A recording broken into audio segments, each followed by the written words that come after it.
हरे कृष्णा। हरे कृष्णा। तो हम बहुत आभारी हैं कि प्रभु जी ने हमारा आमंत्रण स्वीकार किया। हरिपार्षद प्रभु जी ने हमारे नए घर का नया सत्संग, पहला सत्संग है। तो श्री श्री जगन्नाथ बलदेव सुभद्रा माता जी के आशीर्वाद से 13 साल के बाद एक बहुत महत्वपूर्ण सत्संग हो रहा है कि प्रभु जी हमारे यहाँ पे पधारे और हरिपार्षद प्रभु जी के मुखारविंद से हरि कथा सुनेंगे। तो हम चाह रहे थे कि भक्तों को हम बुलाएं, तो एक बहाना है हमारे लिए भक्तों को आमंत्रित करने का, सत्संग कीर्तन। इससे हमारा आध्यात्मिक जीवन भी प्रफुल्लित होता है और साथ साथ हमारा प्रभु जी के मुखारविंद से सुनने से हमारा जीवन, हमारा भक्ति का पोषण भी होता है। तो हमें सौभाग्य मिला है आप सब वैष्णव का, प्रभु जी का सेवा करने का। इसके लिए हम बहुत बहुत आभारी हैं। और साथ साथ में श्री जगन्नाथ बलदेव सुभद्रा माता जो इसी घर में 13 साल पहले आए थे और इसी घर में उनका बहुत बड़ा सत्संग प्रोग्राम हो रहा है क्योंकि उनके मेरी वाइफ के पापा लाए थे निकुंज लीला के श्री जगन्नाथ बलदेव सुभद्रा को 13 साल पहले। तो बहुत बहुत धन्यवाद। तो हम प्रभु जी के मुखारविंद से हरि कथा श्रवण करते हैं। हरि बोल। हरे कृष्णा। हरे कृष्ण।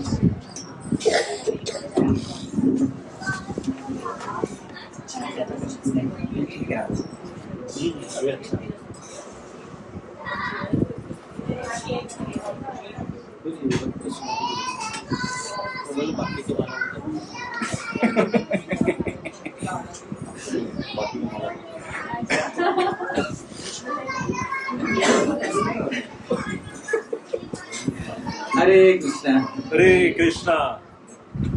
तो बहुत बहुत धन्यवाद ब्रजेश प्रभु और निकुंज लीला माता जी का, जिन्होंने आज यहाँ पर अपने इस नवीन गृह में हम सभी का यहाँ पर स्वागत किया है और हम सबके लिए यहाँ पर अपने घर के द्वार को खोला है। पर इन दोनों में से भी अधिक धन्यवाद देना होगा निकुंज लीला माता जी का। हरि बोल। हरि बोल। सब लोग निकुंज लीला माता जी के लिए जोर से हरि बोल बोलिए 3 बार। ऐसे प्रसाद खा लिया ऐसा बोलिए हरि बोल। हरि बोल।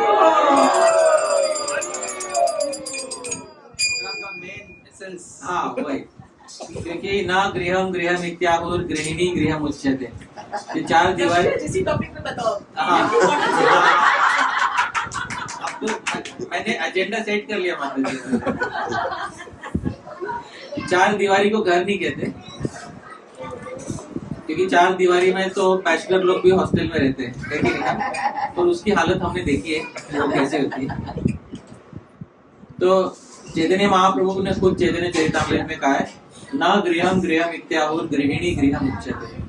केवल 4 दीवारी को घर नहीं बोलते, तो 4 दीवारी को जो अच्छे से सजा कर रखती है उस गृहिणी को ही घर बोलते हैं। तो घर का महत्व इसलिए है क्योंकि घर में गृहिणी होती है और जब तक गृहिणी नहीं होती तब तक पुरुष भी गृहस्थ नहीं कहा जाता। ये बात है, बिना गृहिणी के पुरुष भी क्या नहीं कहा जाता, गृहस्थ। इसीलिए एक्चुअली घर को घर नहीं कहते, गृहिणी को घर कहते हैं, क्योंकि उसी के कारण व्यक्ति गृहस्थ कहलाता है। और ये जो घर है, नया घर आप सभी देख रहे होंगे, बहुत ही अच्छा नया उजला और बहुत अच्छे से डेकोरेट किया हुआ घर जो है। और मुझे पूरा यकीन है, निश्चित बात है कि इसमें माता जी का बुद्धि अधिक है। अच्छा ने पूरा इंटीरियर डिजाइन खुद से किया। अच्छा ऐसा कुछ नहीं। चलिए, डिजाइन आपने कर लिया होगा, मेंटेनेंस तो माता जी के हाथ में। ये वो सबसे इम्पोर्टेंट चीज, क्योंकि एक बात मैं बता देता हूँ कि घर में सब जगह व्हाइट कलर है और बच्चे बड़े हो रहे धीरे धीरे। मुझे ऐसा लगता है कि थोड़ा रिस्क लिया गया है। जो भी कीजिए, बच्चों के हाथ में क्रेयॉन मत दीजिएगा, दीजिएगा तो पेपर पे ही उनको पेंट करने को बोलिएगा, क्योंकि क्योंकि हमारे बच्चे ने बड़ा होते होते हमारे एक पेंट का जो जॉब उसने दीवारों को पेंट कर दिया है। और बहुत अच्छा घर है और बहुत अच्छे से सजाया गया है। और इसमें माता जी आपको बहुत बहुत धन्यवाद, आपका योगदान है कि 2 बच्चों के होते हुए भी आप सब उनको भी संभाल रहे हैं। और भगवान का संग है ना, भक्तों के संग में सब हो जाता है। तो नहीं, बहुत अच्छी बात है। और प्रभु जी आपको भी बहुत बहुत धन्यवाद, आप इतना अपने गृह के द्वारा हम सब के लिए बोले। आप बता रहे और आप सब वैष्णव आए, थैंक यू। तो और मैं साथ ही साथ हमारी लक्ष्मी माता जी तो अंधेरे से आए, अरे प्रभु जी भी आने वाले थे, बिजी है। और जिन्होंने हमारा परिचय दिया वो परम गति प्रभु। हाँ, मेरा सबसे उन्होंने क्वालिफिकेशन बोला नहीं, सबसे मुख्य कि मैं उनका मित्र हूँ। IYF से हम 2003 में मैं इनसे IYF में मिला था। तो इन्हें देखते ही 2007 में तो इन्हें देखते ही समझ गया था कि जितना खुराफाती मैं हूँ उतने ये भी है। तो फिर हम दोनों की दोस्ती उस दिन से हो गई और लाइक माइंडेड। इसीलिए इनको मेरे सब रहस्य पता है और मुझे भी इनके रहस्य पता है, पर हम दोनों बताते नहीं है किसी को। लेकिन बहुत बहुत धन्यवाद परम गति प्रभु, आज आप यहाँ पर उपस्थित हुए। और मेरे साथ पीताम्बर गौरंग प्रभु आए, हमारे मित्र, और उनके साथ उनके धर्म पत्नी गोकुल लीलाश्री माता जी भी आए हैं। आपका भी स्वागत है। और अन्य जो भी सब मित्र आए यहाँ पे, श्याम गोविंद प्रभु हैं और आराध्या राधा माता जी हैं, और प्रभु जी मैं आपका अभिजीत चरण प्रभु, और रेशमा माता जी, रेवती कीर्ति माता जी, और अर्जुन, इसका नाम तो मुझे अच्छे से याद है। अर्जुन आज यहाँ पे है। अर्जुन अकेला है जो अच्छे से पढ़ाई कर रहा है, बाकी बच्चे खेल में मगन है। तो हमारे पास हमारी सभा में एक अच्छा पढ़ाकू बच्चा है। तो बाकी सबका भी आपका सभी का स्वागत है। बहुत बहुत धन्यवाद, आज आप सब यहाँ पर आए। आज थोड़ा जगन्नाथ बलदेव और सुभद्रा जी के यहाँ पे श्री विग्रह है और पीछे चैतन्य महाप्रभु का वहाँ पे छवि है। तो आज थोड़ा इनके विषय में कुछ कहने का मैं प्रयास करूंगा। कहने से पहले शिष्ट परंपरा यह है कि मंगलाचरण से प्रारंभ करना चाहिए। तो हम मंगलाचरण से प्रारंभ करेंगे। प्रायः सभी मंगलाचरण के इन पद्यों को जानते होंगे, तो आप सब मेरे साथ कृपया गा सकते हैं। ओम ज्ञानतिमिरान्धस्य ज्ञानाञ्जनशलाकया चक्षुरुन्मीलितं येन तस्मै श्रीगुरवे नमः। श्रीचैतन्यमनोभीष्टं स्थापितं येन भूतले स्वयं रूपः कदा मह्यं ददाति स्वपदान्तिकम्।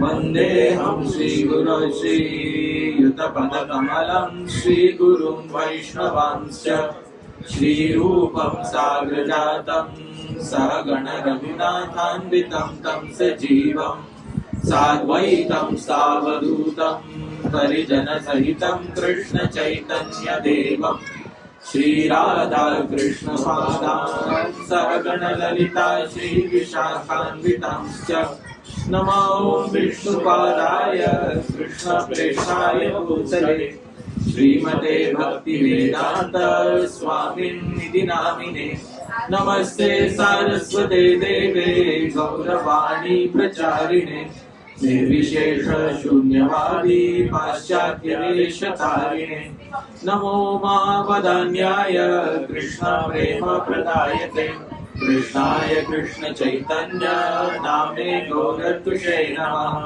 हे कृष्णा करुणा सिंधो दीनबंधो जगत्पते गोपेश गोपिका कांत राधा कांत नमोस्तुते तप्त कांचन गौरांगी राधे वृंदावनेश्वरी वृषभानुसुते देवी प्रणमामि हरिप्रिये वाञ्छाकल्पतरुभ्यश्च कृपा सिन्धुभ्य एव च पतितानां पावनेभ्यो वैष्णवेभ्यो नमो नमः। जय श्री कृष्ण चैतन्य प्रभु नित्यानंद श्री अद्वैत गदाधर श्रीवासादि गौर भक्त वृंद। हरे कृष्णा कृष्णा कृष्णा हरे हरे हरे राम राम राम हरे हरे। श्रील प्रभुपाद की, अनंत कोटि वैष्णव वृंद की, निताय गौर प्रेमानंदे, हरि हरि।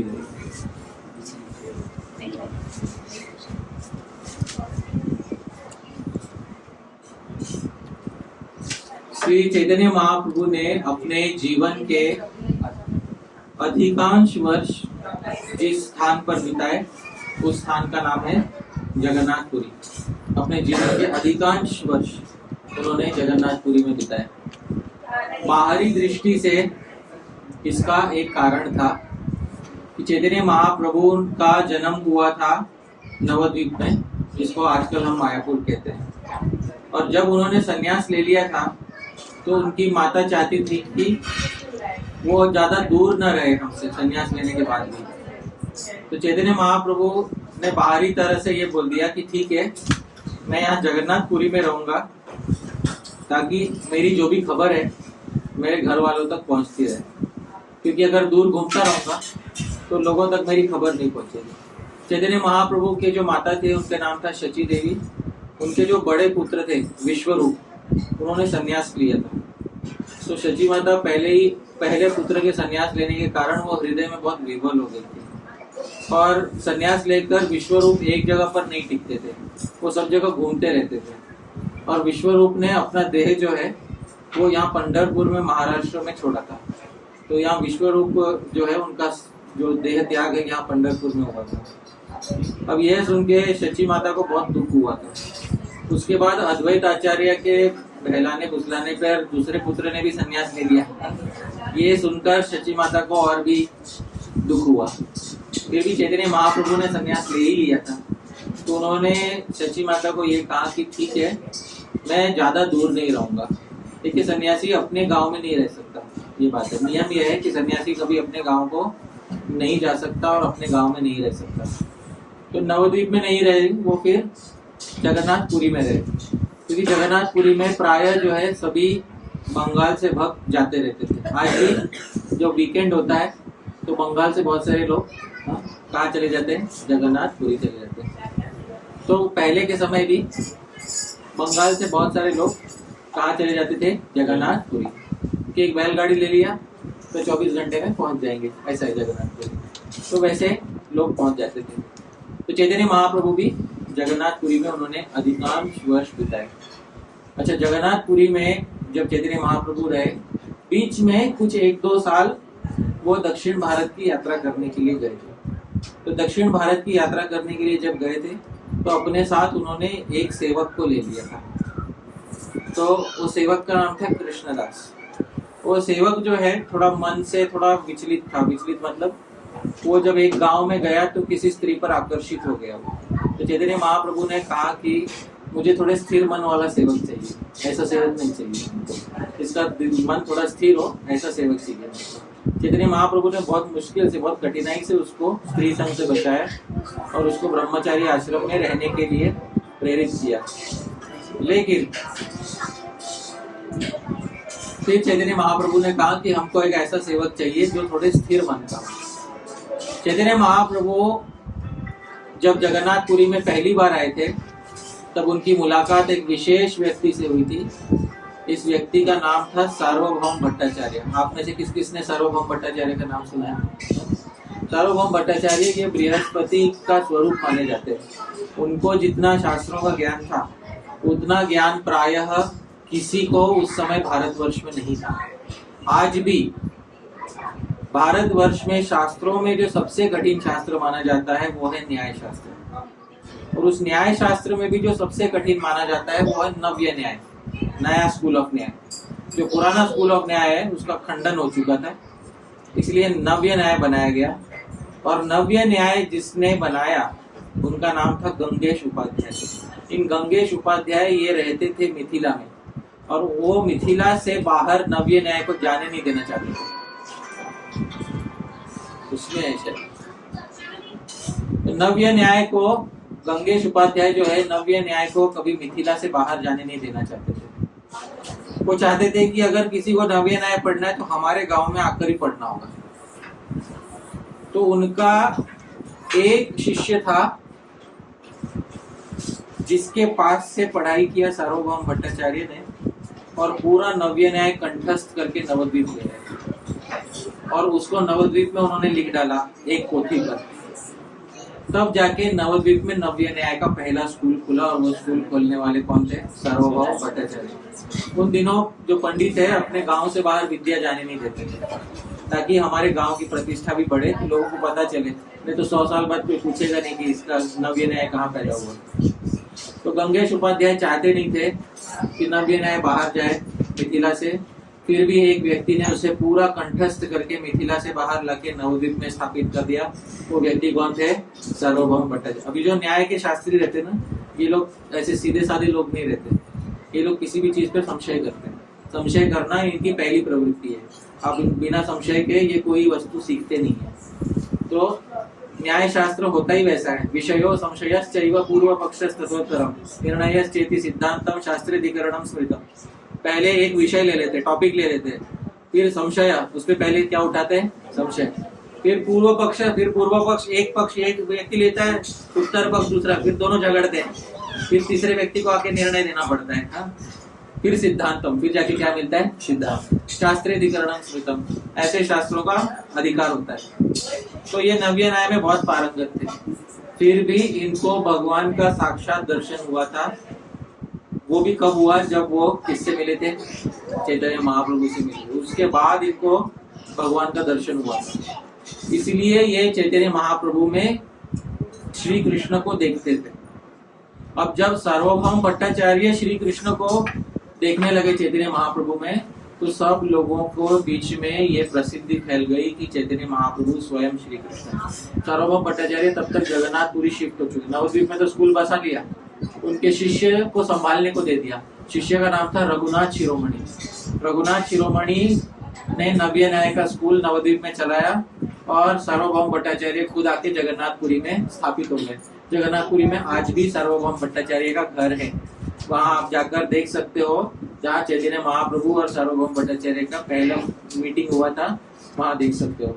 तो वहां पर चैतन्य महाप्रभु और सार्वभौम भट्टाचार्य मिले थे। वहां उनको श्री कृष्ण का दर्शन भी हुआ था। अच्छा, उस समय जगन्नाथपुरी के मेन अथॉरिटी थे सार्वभौम भट्टाचार्य। उसमें कोई शंकराचार्य ऐसे कोई अथॉरिटी नहीं थे पुरी में। उस समय मेन जो जगन्नाथपुरी के अथॉरिटी थे कौन थे? सार्वभौम भट्टाचार्य, वो अथॉरिटी थे। अब जब उन्होंने ही स्वीकार कर लिया कि ये स्वयं श्री कृष्ण है, तो बाकी सब लोगों में ये कीर्ति फैल गई कि चैतन्य महाप्रभु स्वयं कलयुग में आए हुए कौन है? श्री कृष्ण जी है। जब ये बात फैल गई, चैतन्य महाप्रभु तब तक दक्षिण भारत की यात्रा के लिए निकल चुके थे। तो पीछे बहुत बड़ा हंगामा हो गया। अरे ये जो आए थे ये तो श्री कृष्ण ही थे। सार्वभौम भट्टाचार्य खुद बोले ये तो श्री कृष्ण थे। अब ये दक्षिण भारत की यात्रा के लिए चले गए। कुछ वर्षों बाद चैतन्य महाप्रभु लौटे, क्योंकि दक्षिण भारत गए थे, पूरा गोदावरी, पूरा दक्षिण भारत करके फिर महाराष्ट्र इत्यादि। यहाँ पंढरपुर में आए थे। यहाँ मुंबई के पास नाला सुपारा नाम की जगह है, उसको पहले नाम था सुरपाकर तीर्थ नाम था उसका, आज उसको नाला सुपारा कहते हैं। वहाँ पे भी चैतन्य महाप्रभु ने के चरण स्पर्श हुए। तो वहां से होते हुए फिर चैतन्य महाप्रभु वापस घूमते फिर जगन्नाथपुरी वापस गए थे। तो चैतन्य ये सब पैदल चल के किया था चैतन्य महाप्रभु। फिर सन्यासी है ना, एक जगह पे टिकना नहीं चाहिए, कुछ साल तो सन्यासी का धर्म निभाना चाहिए। पर फिर चैतन्य महाप्रभु जगन्नाथपुरी में स्थायी रूप से रहे। अब की बार जब जगन्नाथपुरी लौटे चैतन्य महाप्रभु, तो चीजें कुछ बदल चुकी थी, क्योंकि जब चैतन्य महाप्रभु आए तो लोगों ने बहुत रॉयल वेलकम किया।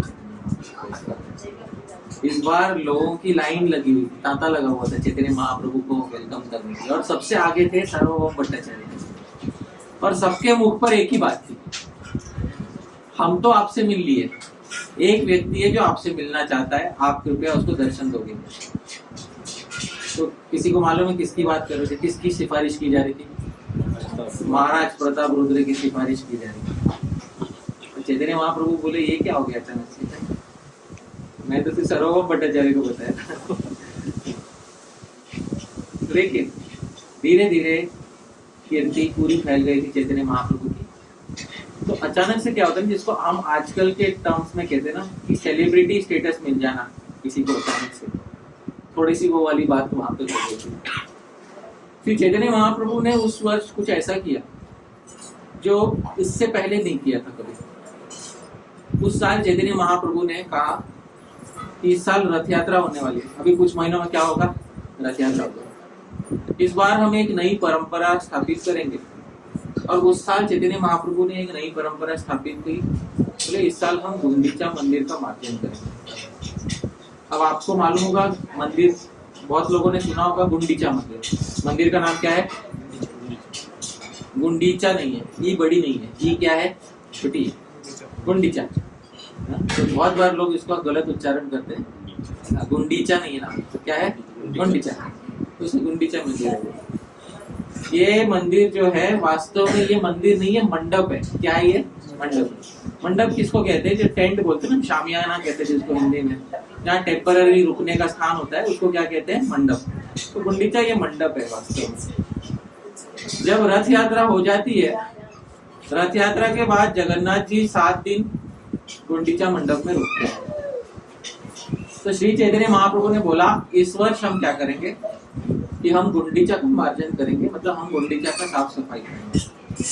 तो उस साल बहुत भारी उत्सव जो है मनाया गया। सब लोग बोले, चैतन्य महाप्रभु बोल रहे तो हाँ भाई गुंडीचा का हम साफ सफाई करेंगे। और सब लोग जो है बहुत आनंद पूर्वक उसकी तैयारी करने के लिए जुड़े हुए। अब पहले के समय में कैसा था ना, ये पाइप वाइप से धुलाई नहीं होती थी, पाइप का सिस्टम नहीं था और नल भी नहीं था, लेकिन तो जो पास के सरोवर है ना, वहां से घड़ा भर के लाना पड़ेगा। आप समझ रहे हैं? अब घड़ा मतलब कितना, हजारों घड़े भर के लाना होगा। और उस समय पीतल तांबे के घड़े तो बहुत महंगे रहते थे। 1000 तांबे के या पीतल के घड़े हो जाए तो फिर धोने से ज्यादा खर्चा घड़ों में हो जाएगा, समझ रहे हैं? तो जो मिट्टी के घड़े रहते हैं, हजारों किसके घड़े लाए गए? मिट्टी के घड़े लाए गए। पर एक व्यक्ति मिलना चाहता था चैतन्य महाप्रभु से। कौन व्यक्ति मिलना चाहता था? महाराज प्रताप। चैतन्य महाप्रभु ने साफ मना कर दिया, भाई हम राजा का मुख नहीं देखेंगे। क्यों? आप राजा का मुख क्यों नहीं देखोगे? राजा वो है जो भाई पॉलिटिक्स में होता है, राजा वो है जो हमेशा विषयों में फंसा हुआ रहता है। और शास्त्रों में वैसे भी कहा गया है, विश्वासो नहीं व कर्तव्य राजकुलेषु। जो राजकुल में उत्पन्न हुए उनका विश्वास कभी भी नहीं करना चाहिए।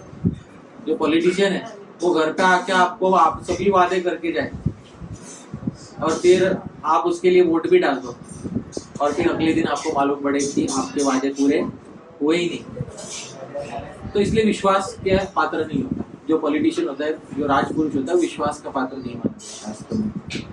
इसीलिए चैतन्य महाप्रभु बोले मैं सन्यासी हूँ, आज तक इतिहास में बता दो कोई सन्यासी ऐसा है क्या जो राजा के साथ उठा बैठा है? आप बताइए मुझे। पूरे भागवतम में ऐसा कोई सन्यासी है जो कि भाई राजा के साथ घुल मिल रहा है, राजा के साथ उठ बैठ रहा है? तो ऐसा कोई नहीं है। कोई है?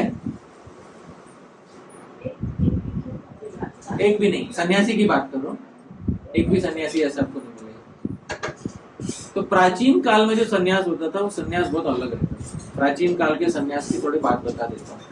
प्राचीन काल का सन्यासी ना नया कपड़ा नहीं पहनेगा, किसी का फेंका हुआ जो कपड़ा रहता है ना वो पहनेगा। वो उसमें भी गेरुआ रंग लगा के किसी का फेंका हुआ कपड़ा पहनेगा, नया वस्त्र नहीं पहनेगा।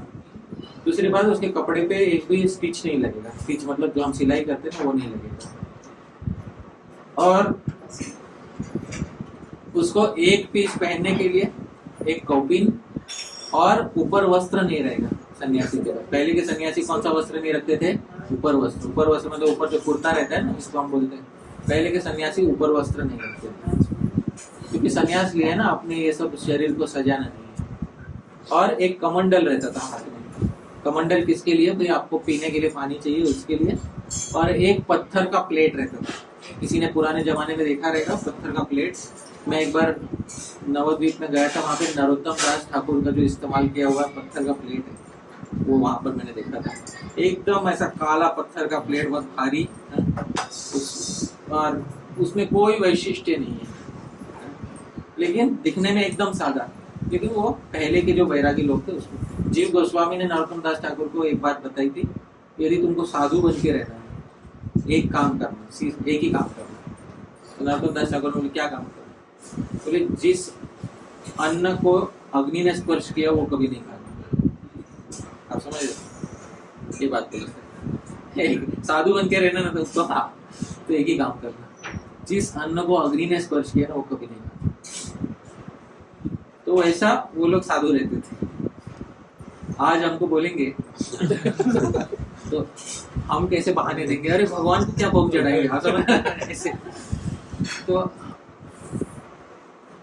पहले के बैरागी लोग वैसे रहते थे, चैतन्य महाप्रभु भी वैसे रहते थे। तो चैतन्य महाप्रभु जब संसार छोड़ दिया, सब कुछ छोड़ दिया, घर छोड़ दिया, पत्नी छोड़ दिया, माता के साथ रहना छोड़ दिया, अब राजा के साथ बैठेंगे, आप समझ रहे? इसको शास्त्र में इसको लोक में कहते हैं, आए थे हरि भजन को ओटन लगे कपास। आपने सुना ये कहावत? जिसने नहीं सुना तो बता देता हूँ, ये हिंदी में मुहावरा है, आए थे हरि भजन को ओटन लगे कपास। एक व्यक्ति था जिसको वैराग्य हो गया, वो चला गया, सब कुछ छोड़ छाड़ के वृंदावन चला गया। वृंदावन में जाके बस साधुओं की सभा में बैठता था। तो उसमें एक स्किल ये था कि वो ना अच्छे ये बनाता था, जो दिए की ज्योत रहती है ना, वो बनाता था कॉटन की। तो वो हाँ घी विक नहीं, सिर्फ कॉटन विक था। तो कॉटन विक बनाता था वो। और कथा में बैठे बैठे क्या करना है, थोड़ा सा कपास ले लेंगे, और पहले का कॉटन जो रहता था ना, उसमें वो आते थे, बीज रहते थे, पहले बीज हटाना पड़ता था उसमें, उसको ओटना कहते हैं। बीज हटाने को क्या कहते हैं? ओटना। तो वो बीज हटाता था और उसका ये बनाता था, सलाई बनाता था उसकी। तो कुछ समय में लोग बोले रहे, वाह बहुत अच्छा आप कर रहे हैं, तो कथा में बैठे बैठे आप 50-100 तो बना ही लेते हो। वो भी हाँ मैं तो अच्छा बना, क्यों ना ऐसा करूं, छोटा सा दुकान डाल लेता हूँ कि भिक्षा नहीं मांगनी पड़ती। उसने लोही बाजार में एक छोटा सा दुकान डाल लिया। आज उसके वंशज मुकुट वाला बने हुए। तो आए थे हरिभजन को ओटन लगे कपास। तो जो चीज छोड़ के आया था एंड में वही चीज पकड़ लिया। तो भाई फिर तुमने छोड़ा काय को? तो चैतन्य महाप्रभु इस सब फंदे में फंसने वाले नहीं थे। तो चैतन्य महाप्रभु ने बोला कि भाई हमें नहीं चाहिए, हम राजा से नहीं मिलेंगे। राजा को कह दो आप जो भी है, ये हमारा आशीर्वाद है आपसे, हम आपसे नहीं मिलेंगे। तो राजा बहुत दुखी हुआ, महाराज प्रताप रुद्र बहुत दुखी हुआ। तो चैतन्य महाप्रभु ने उस वर्ष जो है गुंडीचा मंदिर के साफ सफाई का कार्यक्रम आयोजित किया। अब गुंडीचा मंदिर जो है, इसको मंदिर तो बोलते पर है ये मंडप। यहाँ पे जगन्नाथ जी 7 दिन तक विश्राम लेते हैं, बलदेव और सुभद्रा के साथ। बात यह है, प्रश्न ये उठता है कि चैतन्य महाप्रभु तो पूरा जगन्नाथ मंदिर का ही साफ सफाई करवा सकते है कि नहीं? तो जगन्नाथ मंदिर का साफ सफाई ना करवा के चैतन्य महाप्रभु ने क्या बोला, हम कौन से मंदिर का साफ सफाई करेंगे? गुंडीचा।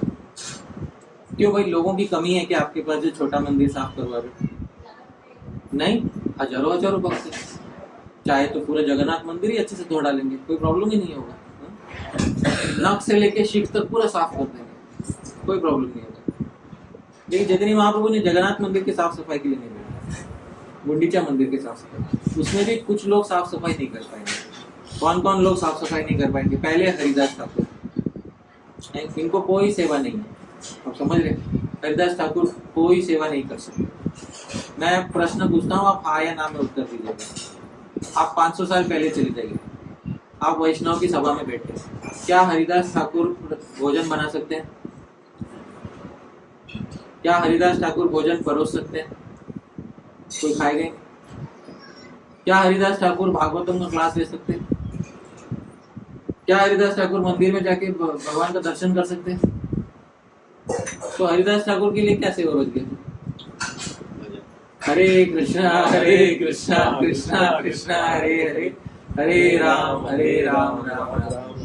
तो लोग बोलते हैं हरिदास ठाकुर 3 लाख माला दे, उसका पीछे कारण है क्योंकि सेवा कोई और बची नहीं है। एक कारण ये भी है, कोई और सेवा करने का परमिशन ही नहीं है। आप समझ रहे? शास्त्र के अनुसार कोई और सेवा करने का, कोई और सेवा करने जाए भी तो भी कोई एक्सेस स्वीकार ही नहीं करेगा, समाज ही स्वीकार नहीं करेगा। ये बात है।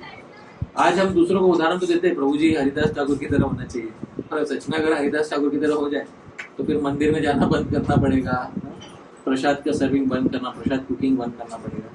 इसलिए हम हरिदास ठाकुर की तरह जप नहीं कर सकते, क्योंकि हमारे पास सेवाएं बहुत सारी है। एनीवेज, एक थे हरिदास ठाकुर जो गुंडीचा के साफ सफाई में नहीं जा पाए, दूसरे थे रूप सनातन गोस्वामी, क्योंकि इनका यवनों के साथ संपर्क हो चुका था, और रूप सनातन गोस्वामी यवनों के साथ रहते थे तो ऑलमोस्ट बोल रहा हूँ मैं, उनका इस्लाम में दीक्षा हो चुका था, इसलिए उनको नाम भी पड़ गए। एक जो सनातन गोस्वामी का नाम था साकर मलिक, रूप गोस्वामी का नाम हो गया था दबीर खास, तो ऑलमोस्ट दीक्षा हो चुकी थी। बस रूप गोस्वामी सनातन गोस्वामी कैसे कैसे तो उस चंगुल से बच के निकले थे। उसमें भी रूप गोस्वामी तो निकल गए, सनातन गोस्वामी को तो जेल हुई।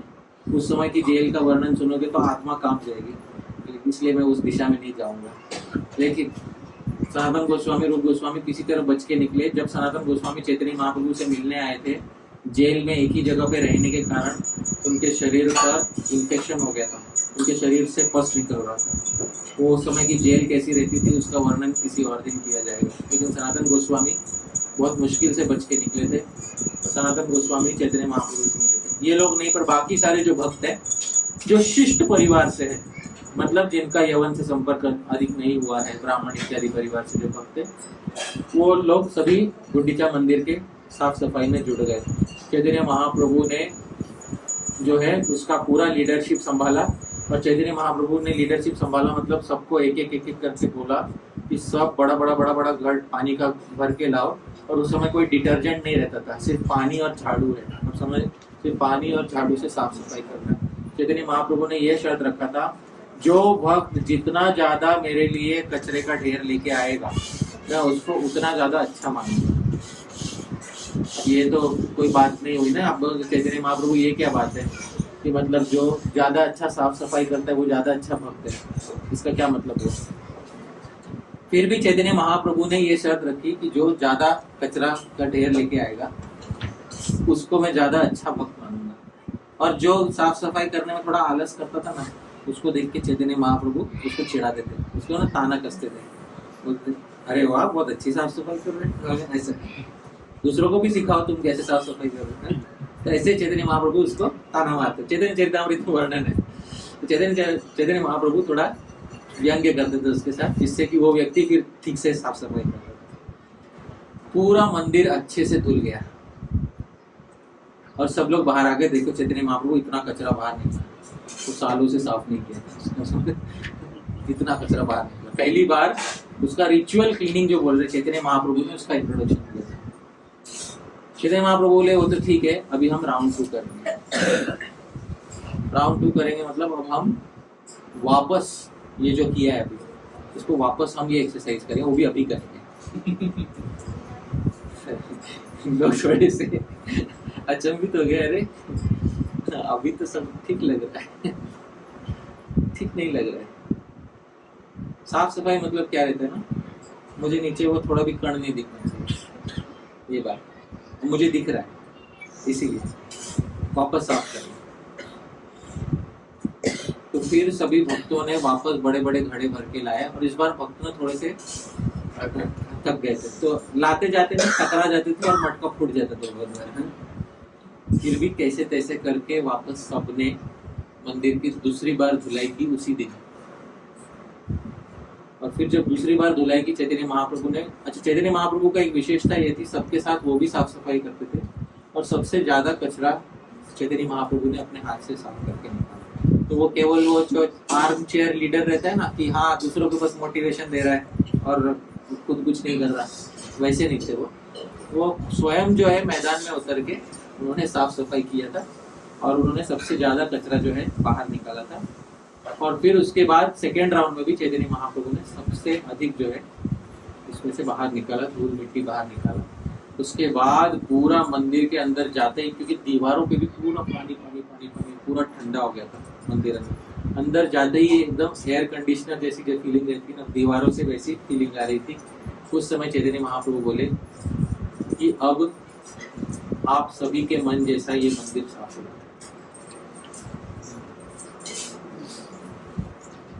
उस साल से लेके आज तक हर साल जगन्नाथ रथ यात्रा से पहले कौन से मंदिर की साफ सफाई होती है? प्रश्न ये उठता है, जगन्नाथ मंदिर का साफ सफाई क्यों है? गुंडीचा का साफ सफाई क्यों? गुंडीचा के विषय में कुछ बताना आवश्यक है। गुंडीचा शब्द का अर्थ है गुंडीवीर चीयते इति गुंडीचा। अलग अलग रंगों से जो बहुत शुभ दिखता है उस मंदिर को क्या कहते हैं? गुंडीचा। रथ यात्रा के समय उसको अलग अलग रंग के फूल और अलग अलग रंग का चूर्ण पेंट लगाया जाता है, तो इसलिए वो गुंडीवीर यानी अलग अलग रंग के पेंट से बहुत अच्छा दिखता है, इसलिए उसको गुंडीचा कहते हैं। गुंडीचा महाराज इंद्रद्युम्न की पत्नी का नाम था। इंद्रद्युम्न महाराज, दो इंद्रद्युम्न महाराज, एक इस्कॉन वाले वो नहीं है, जो पहले पुराणों में जिनका नाम है, उनका नाम भी क्या है? इंद्रद्युम्न महाराज। तो इंद्रद्युम्न महाराज जो है उनके प्रार्थनावश भगवान जगन्नाथ का आविर्भाव जगन्नाथपुरी में हुआ था। उससे पहले जगन्नाथ जी नीलाचल मतलब नीलाद्री पर्वत पर नील माधव रूप से रहते थे। तो इंद्रद्युम्न महाराज की पत्नी का नाम था गुंडीचा। अच्छा, वो गुंडीचा का जो पत्नी थी उसका वो घर, उसका वो रहने का स्थान था। तो जब विश्वकर्मा जी आए थे, बोले थे कि मैं जगन्नाथ बलदेव सुभद्रा का विग्रह बनाऊंगा, तो जिस मंदिर में बैठ के उन्होंने विग्रह बनाया था उस मंदिर, कौन सा मंदिर था वो? जगन्नाथ मंदिर नहीं था। कौन से मंदिर में बैठ के बनाया था? गुंडीचा मंदिर। तो गुंडीचा मंदिर वास्तव में जगन्नाथ का आविर्भाव स्थल है, ये बात जाननी चाहिए, ठीक है। यहाँ पर जगन्नाथ जी का प्राकट्य हुआ। अच्छा, गुंडीचा जो रानी थी उसका स्वभाव था कि वो बहुत उतावली थी। उसको जानना था कि भाई मेरे घर में बैठ के काम करो, और दरवाजा बंद कर दिया, और शर्त ये रखी थी कि कोई अंदर आएगा नहीं जब तक मैं काम पूरा नहीं करूँ। तो वो बाहर से कान लगाकर सुनती थी जब विश्वकर्मा जी काम करते थे। अंदर से छेनी हथौड़े की आवाज आती थी। तो कुछ दिन आई, कुछ दिन के बाद आवाज आना बंद हो गई। कुछ दिन के बाद आवाज आना बंद हो गई तो वो गुंडीचा जो रानी थी उसने जाके इसको कह दिया, महाराज इंद्रद्युम्न। महाराज इंद्रद्युम्न से रुका नहीं गया, और कुछ दिन के बाद महाराज इंद्रद्युम्न ने जब दरवाजा खोला तो वो आधी बनी हुई आधी नहीं बनी हुई मूर्ति वैसी रखी हुई थी लकड़ी की। तो महाराज इंद्रद्युम्न को बहुत दुख हुआ, लेकिन बाद में भगवान ने उनके स्वप्न में आके कहा कि मैं ऐसा ही आना चाहता हूँ, काम हो चुका है। इसलिए पूरा हाथ में जगन्नाथ जी का हाथ का पूरा शेप नहीं है, जगन्नाथ जी का पैर पूरा नहीं बना हुआ है, वो मुख का भी शेप धीरे धीरे दिख रहा है। बहुत बेसिक मुख का शेप दिख रहा है, बस इसी तरह से मैं आना चाहता हूँ। तो ये वो मंदिर है जहाँ पर जगन्नाथ जी का क्या हुआ था? आविर्भाव हुआ था। अच्छा, मुझे एक बात बताइए कि श्री कृष्ण का आविर्भाव कहाँ हुआ था?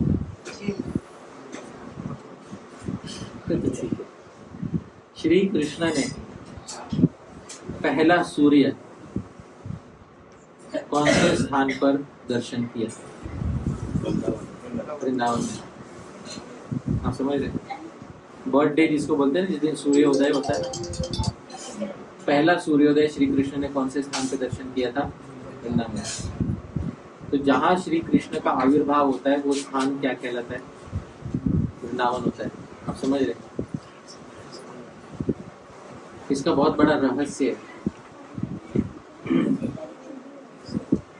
जहाँ श्री कृष्ण का आविर्भाव होता है वो स्थान वृंदावन होता है।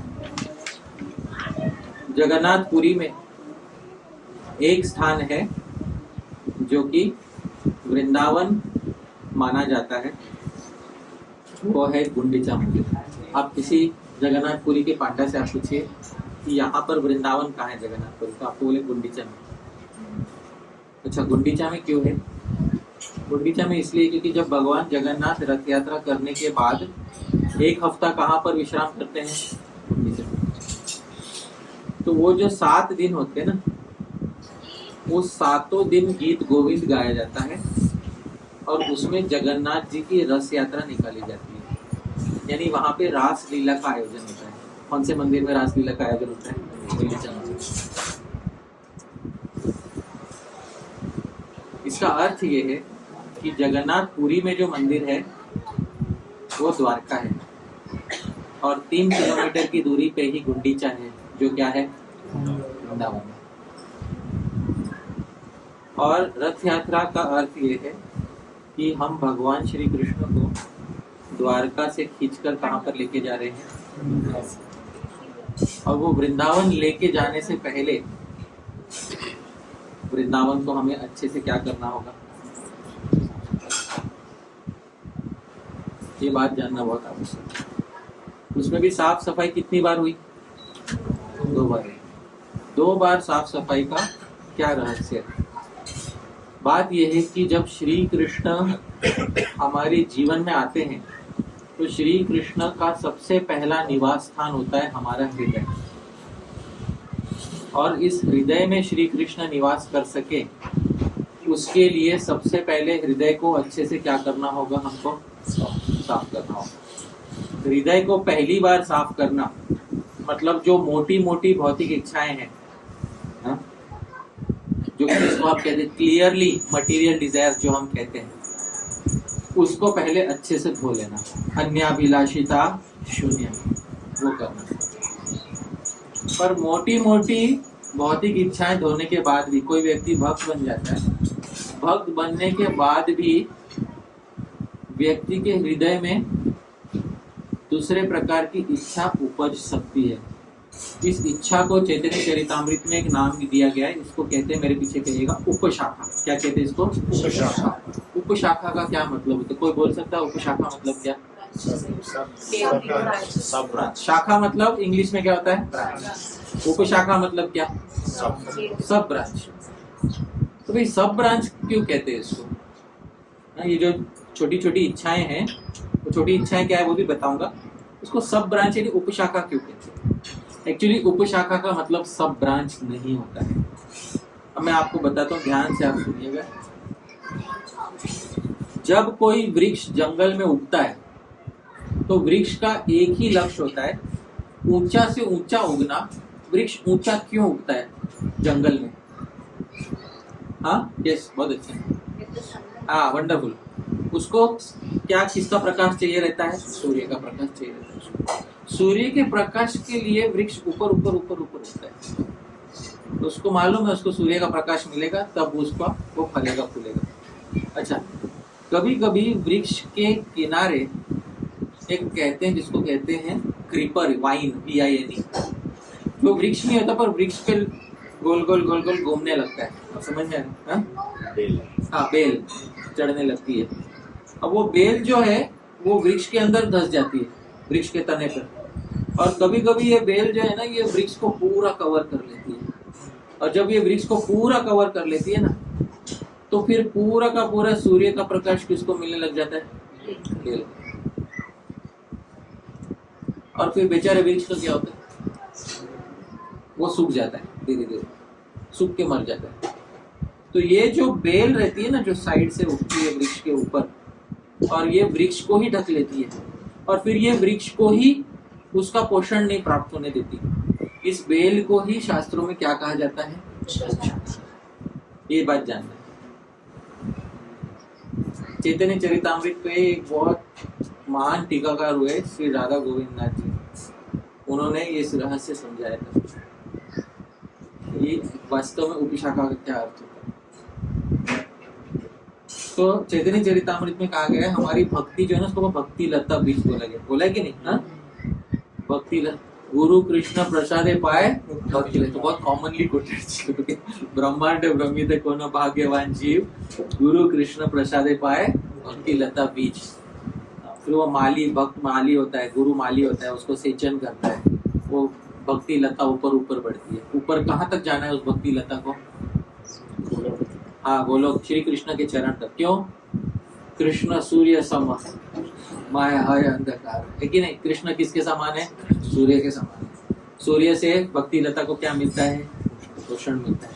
पर कभी कभी भक्ति लता के किनारे से दूसरी उपशाखा उगने लगती है, और ये भक्ति लता को ढकती है धीरे धीरे।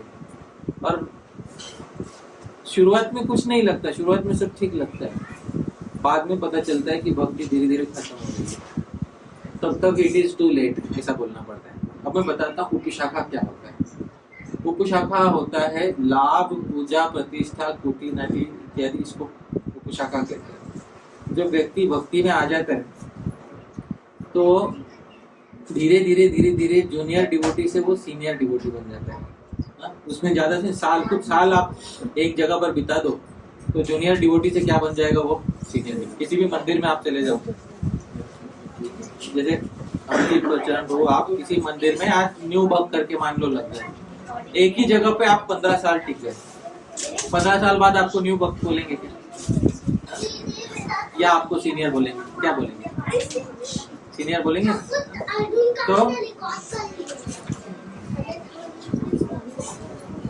तो कुछ सालों के बाद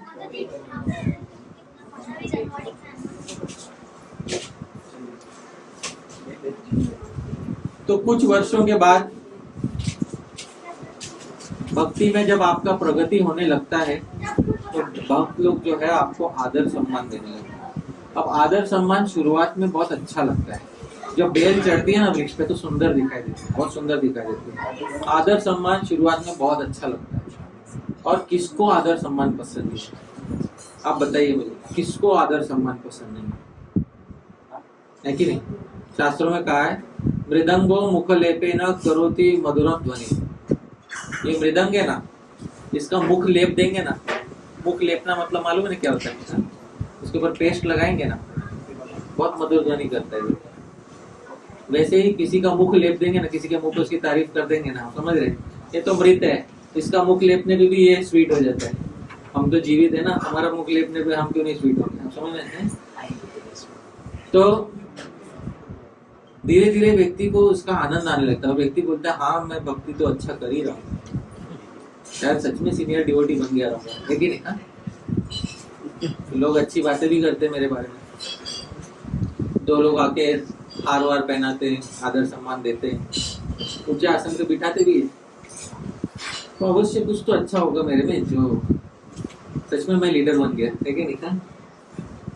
तो जब ये भावना किसी व्यक्ति के मन में आ जाती है तो ये भावना तुरंत घातक नहीं होती है। एक बात ध्यान रखें, ये भावना इमीडिएट घातक नहीं होती है, पर ये भावना उपशाखा की तरह, किसी तरह ये भावना उपशाखा नहीं, मैं संभाल लूंगा, कोई बात नहीं, ऐसा मुझे कुछ धोखा नहीं है इससे। उपशाखा से देखने में शुरुआत में धोखा नहीं लगता, उपशाखा से धोखा कुछ सालों के बाद आता है। और वो धोखा भी ऐसा ओवरराइट नहीं कि आज पेड़ अच्छा था कल मर गया, नहीं, वो कुछ सालों में पेड़ मरता है वो उपशाखा से, ये बात है। तो बहुत अच्छा जो एनालॉजी दिया गया ना चैतन्य चरितामृत में, जो तुलना की गई, जो रूपक दिया गया है, वो बहुत सही दिया गया है।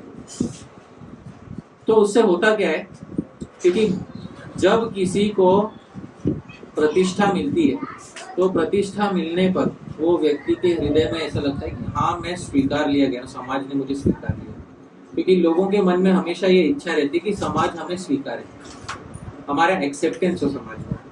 और ये एक्सेप्टेंस जब मास लेवल पे होने लग जाता है तब उसको धीरे धीरे धीरे धीरे लगने लगता है कि हाँ मुझे वैलिडेशन मिल रहा है, हाँ सच में मैं कुछ अच्छा कर रहा हूँ।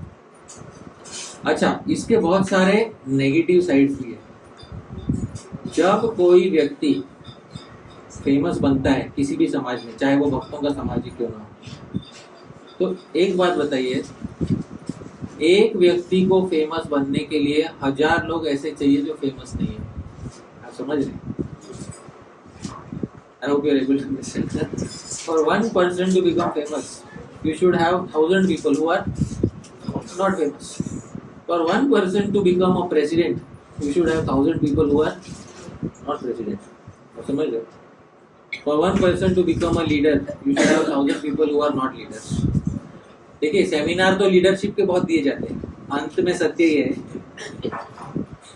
कि 1000 लोग फॉलोअर होंगे और एक आदमी क्या होगा, लीडर होगा। ये तो अगर 1000 लीडर हो गए तो एक दूसरे का सर खा जाएंगे, समझ हाँ, फॉलोअर कौन बनेगा? समझ, ये बात है।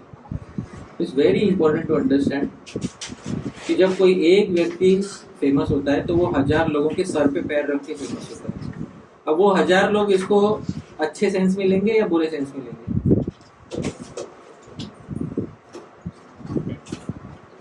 आप बाहर की दुनिया में देखिए, जो सेलिब्रिटी रहते हैं, भक्तों की बात नहीं, बाहर की दुनिया में जो मूवी स्टार्स रहते हैं, सेलिब्रिटी रहते हैं, उनके पर्सनल जीवन का छोटा छोटा निवाला नोच नोच के लोग खा जाते हैं। सही बात है कि नहीं? कि ये हाँ इसके जीवन में ये दुख हो रहा है, इसके जीवन में ये हो गया, देखो उसकी पत्नी उसे छोड़ के चली गई, हाँ उसका बच्चा उसके साथ बात नहीं करता, समझ रहे हो? वो लोग बोलते हैं हमारे पर्सनल जीवन में क्यों घुस रहे हो, है ना? आप हर बार देखोगे कोई सेलिब्रिटी ये कंप्लेंट करता हुआ दिखेगा, अब हमारे पर्सनल जीवन में क्यों घुस रहे हो? क्योंकि आप सेलिब्रिटी हो, आप फेमस हो, क्योंकि 1000 लोग क्या है फेमस नहीं है, उसी का तो आपको भुगतान करना है यही बात है। तो ये भुगतान उसको करना पड़ता है उस व्यक्ति को, तो इसीलिए ये उसका बहुत बड़ा नेगेटिव इफेक्ट। दूसरी बात ये है, ऐसे व्यक्ति का कोई भजन जो है ना करना, प्राइवेट भजन जिसको कहते हैं, वो करना बहुत कठिन हो जाता है, बहुत कठिन हो जाता है। वो व्यक्ति भगवान के साथ भी अकेला समय यदि बिताना चाहे तो उसके लिए बहुत कठिन हो जाता है। क्यों? क्योंकि उसके सर पे इतने 1000 चीज रहते हैं, समाज का इतना सारा लेन देन रहता है उसके सर पे, कि वो कभी अपने लिए समय निकालना उसके लिए मुश्किल हो जाता है। और उस चीज को वो सेवा भी मानने लगता है, बोलता है हाँ ये मेरी सेवा है, क्यों मैं क्यों ना करूँ। लेकिन बात ये है कि अकेला भगवान के लिए कुछ समय निकालना भी तो बहुत आवश्यक है, लेकिन वो समय उसको प्राप्त नहीं होता। यही बात श्री चैतन्य महाप्रभु के साथ जब होने लगी थी, उसी साल चैतन्य महाप्रभु ने कौन से मंदिर का मार्जन कराया? ये बात बहुत ध्यान देने लायक है। चैतन्य महाप्रभु ने भक्तों को शिक्षा दिया, अंत में मंदिर तो है गुंडीचा, अंत में गुंडीचा वृंदावन है, तो वृंदावन वास्तव में भक्त के हृदय में होता है, लेकिन भक्त के हृदय में बैठने का स्थान श्री कृष्ण का है, तो वो श्री कृष्ण वहाँ पे बैठ सकते। उससे पहले उस गुंडीचा मंदिर को एक बार नहीं 2 बार किस कर क्या कर लेना चाहिए, साफ कर लेना चाहिए। पहली बार जो घिसाई करोगे उसमें जो मोटे मोटे इच्छाएं, जड़ इच्छा, वो जाएगी। और साफ करना आसान नहीं होता, आप समझ रहे हैं? जब आप साफ करते हो किसी चीज को, और जो जमी हुई रहती है ना चीज, उसको जो साफ करते हैं, उसको ये झाड़ू से नहीं साफ करते, उसके लिए मराठी में आता खराटा बोलते हैं, मालूम है क्या कहते हैं उसको? सीख वाला झाड़ू बोलते हैं, क्या कहते हैं उसको? कराटे बोलते हैं, वो वाला झाड़ू रहता है। अच्छा, नॉर्मल वाले झाड़ू से क्यों नहीं? किसी को एक्सपीरियंस है नॉर्मल वाले झाड़ू से क्यों नहीं? टूट जाएगा और कर नहीं पाएगा। और जब वो चिपक के बैठा हुआ रहता है ना, उसको घिस के निकालने के लिए वो एक बहुत पॉइंटेड झाड़ू चाहिए रहता है, वो वाले झाड़ू से साफ सफाई किया था रोटी चलाते। तो उससे चैतन्य महाप्रभु ये भी शिक्षा देते हैं कि जब हम हमारी भौतिक इच्छाओं को त्यागते हैं ना, तो उतना कष्ट होता है जितना वो मालूम है ना, जमे हुए मैल को उससे निकालने में होता है ना, उतना कष्ट होता है। तो वो कष्ट हमको उठाना चाहिए कि नहीं उठाना चाहिए? भक्ति के 64 अंग होते हैं, उसमें से एक अंग है कृष्णस्य अर्थे भोगस्य त्याग। कृष्ण के लिए भोग का क्या कर देना? त्याग कर देना। श्री कृष्ण के लिए भोग का त्याग करना। जीव को भोग बहुत प्रिय होता है, बहुत प्रिय होता है। कौन जीव, कोई मूर्ख होगा जो भोग का त्याग करेगा? लेकिन प्रेम जो है वो उसमें होता है, भगवान के प्रति प्रेम दिखाना ये है कि मैं आपके लिए मैं भोग का त्याग करूँ, ये बात। तो वो करने में जो कष्ट होता है, वो कष्ट वास्तव में आचार्य ने उसको परम सुख बताया। भक्ति विनोद ठाकुर एक गीत में बोलते, तुम्हारे सेवाए है जता दुख से तो परम सुख। आपकी सेवा में है जत दुख, जितना दुख हुआ मुझे, सही तो परम सुख, वो मेरे लिए क्या है? परम सुख है। मेरे लिए सबसे बड़ा सुख ये था कि आपकी सेवा के लिए मैंने जो दुख उठाया, वो मेरे लिए सबसे बड़ा सुख है। ये बात समझना वो आसान नहीं है, तो हम इतने आसानी से हमारी भौतिक इच्छा हम छूटते नहीं है। चैतन्य महाप्रभु ने बोला, बिना गंदे वाले मंदिर में भगवान नहीं आते, बच्चे नहीं बिठाना चाहिए भी नहीं बिठाना। आज यहाँ पे देखिए मंदिर कैसा बना है, धूल मिट्टी है क्या उसमें, व्हाइट कलर का है, जो कलर पे सबसे पहले धूल दिखाई देती है वो कलर सिलेक्ट किया गया। पर वो प्रभु जी को कॉन्फिडेंस है, माता जी को कॉन्फिडेंस है, 2 बार हम कम से कम उसका क्या करेंगे? मार्जिन करेंगे, ठीक है नहीं?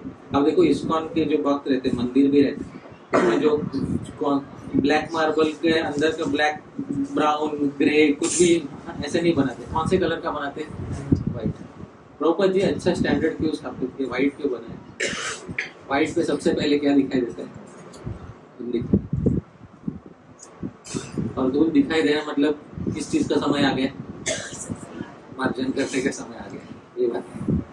तो ये प्रभुपाद जी का बहुत अच्छा स्टैंडर्ड जो है प्रभुपाद जी ने वहाँ पे स्थापित किया हमारे लिए।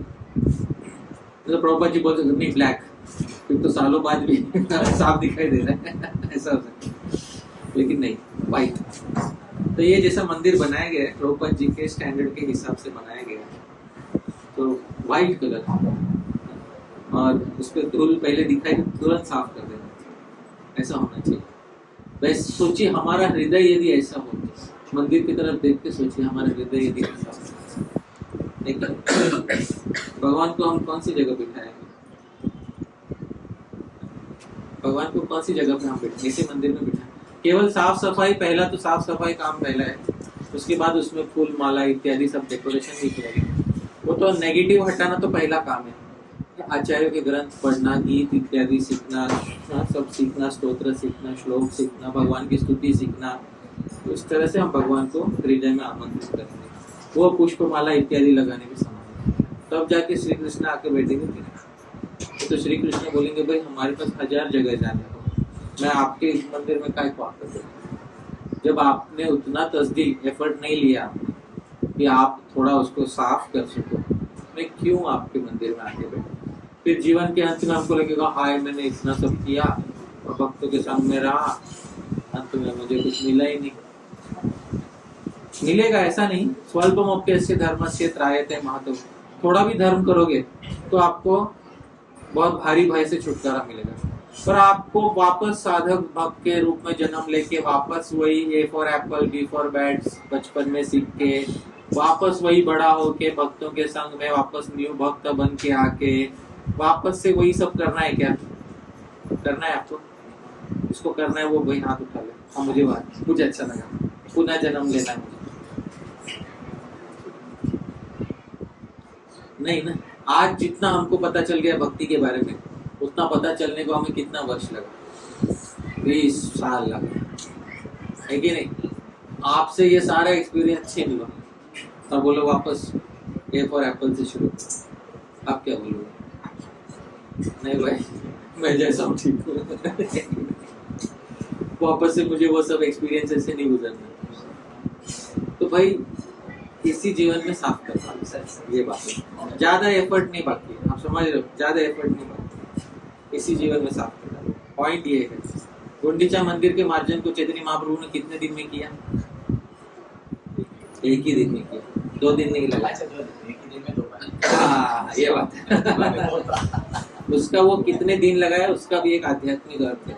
वक्त लोग बोल सकते थे नहीं कल करेंगे, बाकी का नहीं, आज ही करना होगा। इसका मतलब जो भी साफ सफाई करना है कौन से जीवन में करना है? यही जीवन में करना। दूसरे की बात मत जाओ, दूसरे की बात नहीं, ये बात। इसीलिए चैतन्य महाप्रभु ने वो कहा। अच्छा, सब लोगों ने साफ सफाई कर लिया, एक व्यक्ति साफ सफाई नहीं कर पाया, जिससे चैतन्य महाप्रभु मिले नहीं। कौन व्यक्ति साफ नहीं कर पाया? महाराज प्रताप रुद्र। उस व्यक्ति ने रथ यात्रा के समय हाथ में झाड़ू लेके समय,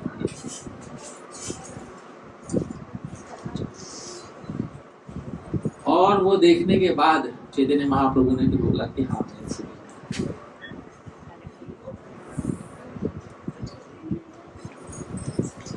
तो महाराज प्रताप रुद्र ने रथ यात्रा के समय, क्योंकि उनको गुंडीचा मंदिर साफ करने का अवसर नहीं मिला, तो उन्होंने रथ यात्रा के सामने पूरे पब्लिक के सामने उन्होंने जगन्नाथ जी का जो रथ है उसके सामने पूरा मार्ग साफ किया।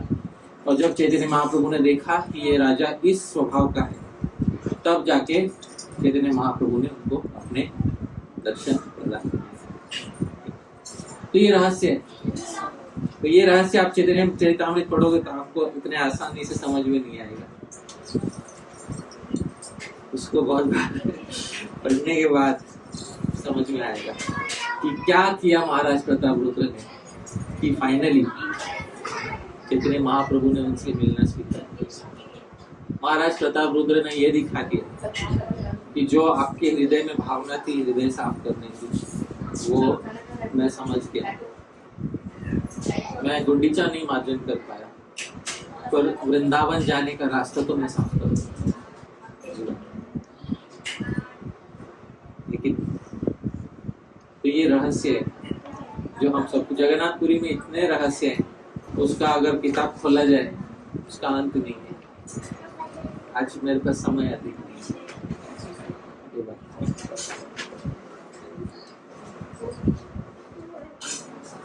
तो ये रहस्य आप सब हृदय में रखिएगा। चैतन्य महाप्रभु बेकार में कुछ काम नहीं, बस मन किया तो गुंडी से काम करते, ऐसा नहीं था। ऐसा नहीं था, कुछ सिखाना चाहते थे चैतन्य महाप्रभु, और वो शिक्षा जो है वो चैतन्य चरितामृत में दी गई है। तो ये गुंडीचा मार्जन का रहस्य है। और आप जब भी जाएं जगन्नाथपुरी में, विशेष रूप से रथ यात्रा के पहले यदि कभी जाए तो अवश्य प्रयास कीजिएगा कि गुंडीचा मंदिर का मार्जन करें। तो इतना काम जरूर कीजिए। बहुत सारे भक्त लोग क्या करते हैं, जगन्नाथ के रथ के आगे झाड़ू लगाते हैं, पर वो राजा का काम है।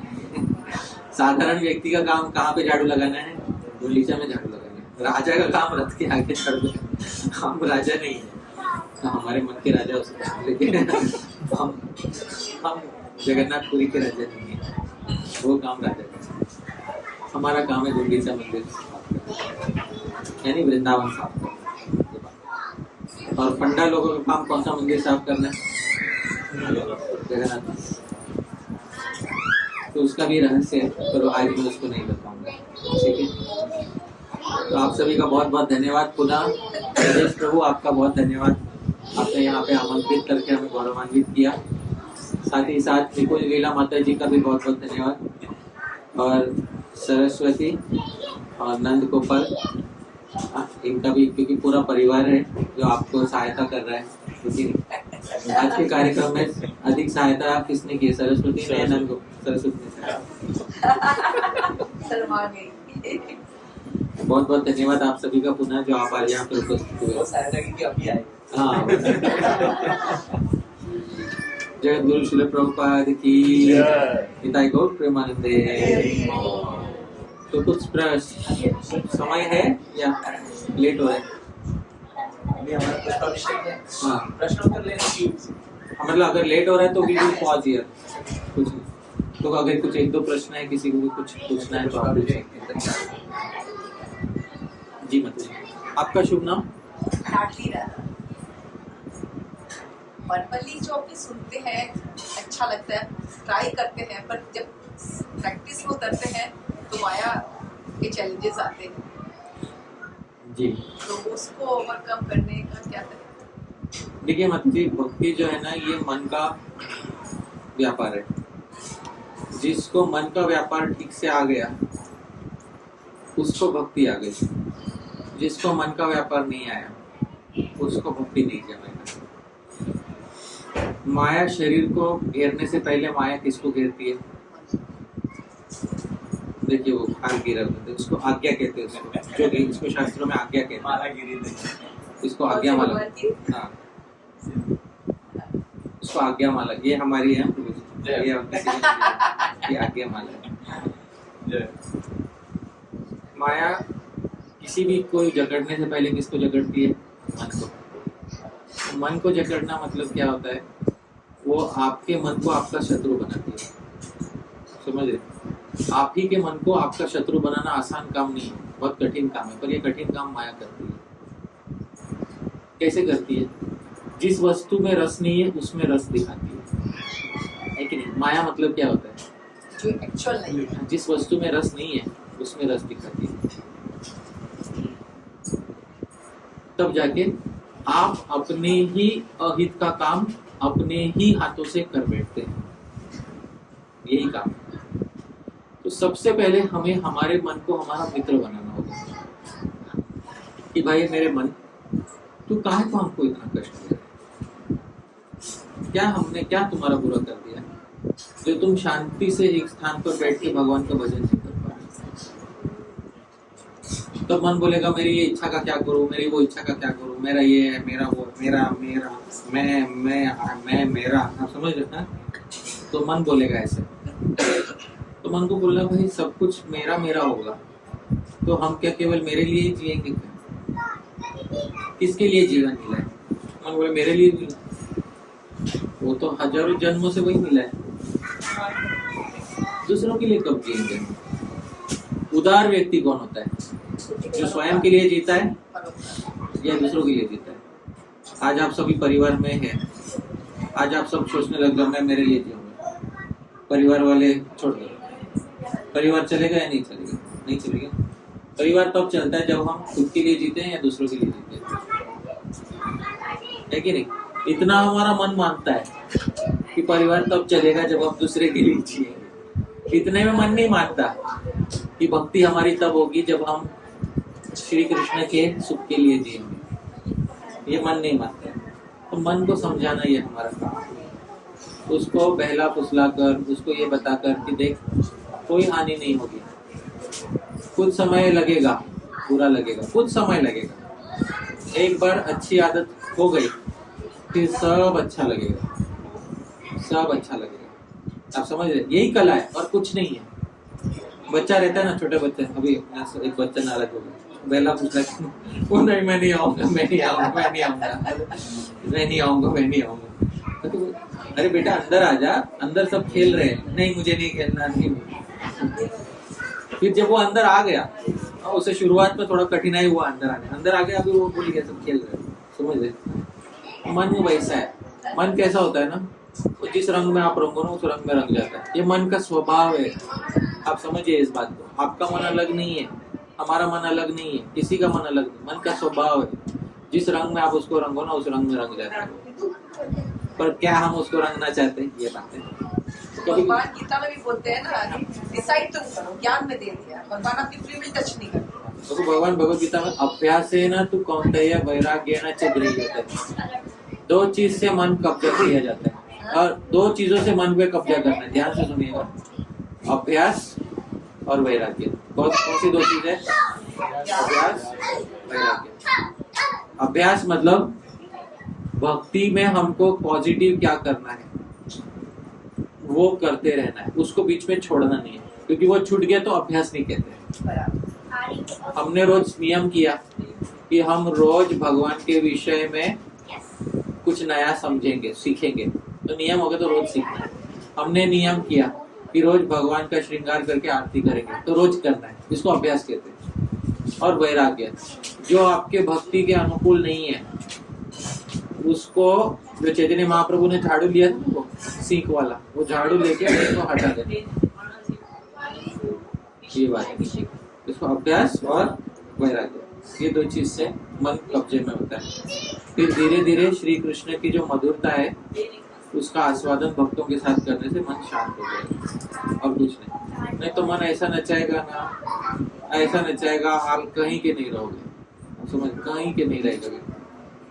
मन बहुत नचाता है, तो उसको मैं जिस राशि में जन्मा हूँ ना, मैं मेरे जो राशि जिसमें मैं जन्मा हूँ, मेरे राशि में ऐसा है कि मन बहुत नचाने वाला है। अचानक से मन बदल जाता है, आप समझ रहे? ऐसा हमारा, मेरे अपने मन की बात करो, अचानक मन बदल, अभी मन किया बाहर घुमा, दरवाजे तक पहुंचते पहुंचते नहीं रे छोड़ो घर पे रहते, आप समझ रहे? ऐसा एक समय मन को अरे यार पागल पागल हो क्या एक समय बोलते हैं, मेरा मन की बात करो मैं, तो मैं जिस राशि में जन्मा हूँ उस राशि का स्वभाव ऐसा है। क्या राशि? नहीं, इसलिए आप प्रश्न आपने पूछा, उत्तर देने वाले भी उसी राशि। हम आपके परिस्थिति से अवगत है माता जी, इसलिए मन प्रधान राशि है वो, और उससे बहुत सेंसिटिव होता है, मतलब इमोशनल रहता है। मन प्रधान राशि तो अचानक बदल जाता है, कभी भी कुछ हो जाता है, कोई कुछ छोटा कह दे तो बहुत आघात पहुंच जाता है मन, समझ रहे? स्वभाव रहता है। तो मन को थोड़ा समझाना चाहिए ये बात, तो थोड़ा थोड़ा धीरे धीरे समझाएंगे। मत दीजिए, अगर आशीर्वाद देने से हो जाता तो वो बहुत सस्ती चीज थी। का भगवत गीता में भगवान बोल देते आशीर्वाद लेके आशीर्वाद केवल आटे में अच्छा लगता है माता जी।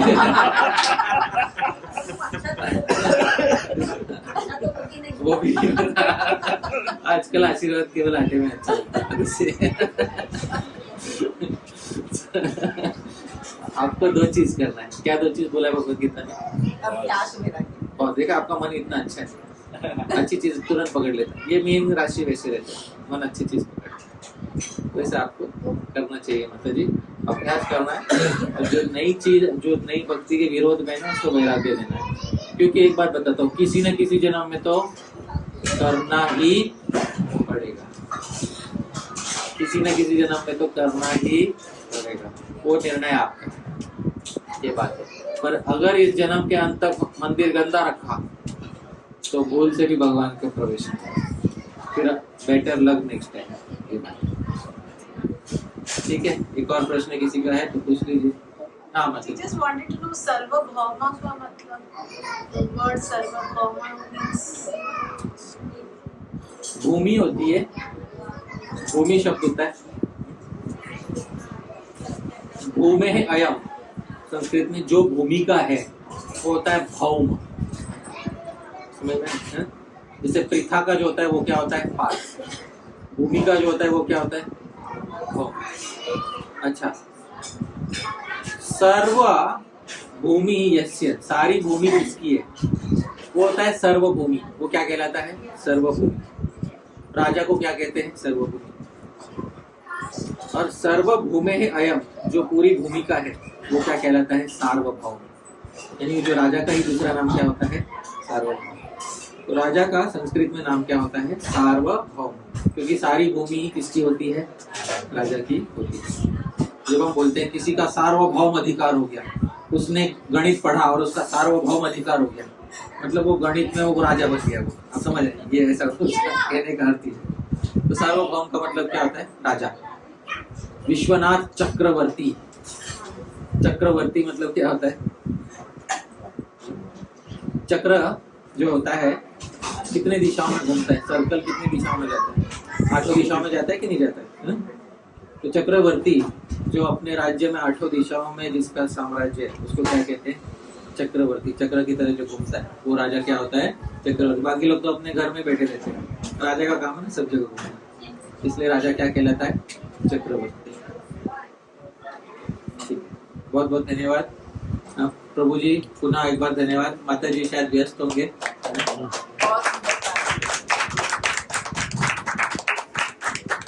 पुनः हरिभाषा प्रभु का बहुत धन्यवाद व्यक्त करते हैं। अच्छा प्रसाद था तो हम आ गए। दे दो। हाँ, आज्ञा माला हमारी है प्रभु जी, वो हमारे लिए गिरा था। अब इसको मालूम नहीं हम कैसे धारण करेंगे, पर ये हमारे लिए गिरा था। जब हमने कहा कि मन को आपको समझाना होगा, माया सबसे पहले मन को ग्रसती है, तब ये गिरा था। तो आज के टॉपिक से यदि आप कुछ टेक अवे लेना चाहे तो वो ये है कि सबसे पहले मन को आपको समझाना होगा, अरे मेरे मन, कुछ नहीं होगा, मृत्यु नहीं आ जाएगी, ठीक है? थोड़ा समझ जाओ और अपने आप को भगवान की भक्ति में लगाओ।